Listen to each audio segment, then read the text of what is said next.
ये है नरेंद्र मोदी जी का एक है तो सेफ है। ये देखिए, एक है तो सेफ है।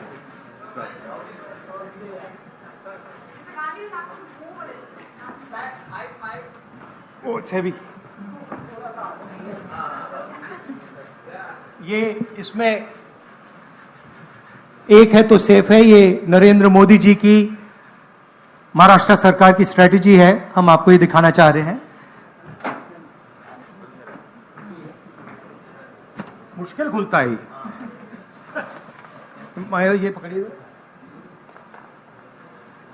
ये देखिए, एक है तो सेफ है,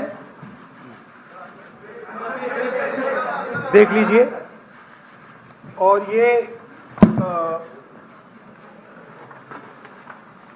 स्ट्रैटेजी का लक्ष्य है, देखिए, एक है तो सेफ है। धारावी का मैप है, ये भी दिखा दीजिए। दूसरा पोस्टर दीजिए। ये 1 लाख करोड़ रुपए का धंधा चल रहा है। ये आप देखिए, हमारे प्रधानमंत्री जी और अदानी जी एक साथ खड़े हैं, एक हैं तो सेफ हैं, और ये लक्ष्य है। तो उन्होंने अपना नारा दिया है, हम उनका थोड़ा नारे को आपको समझाना चाहते थे।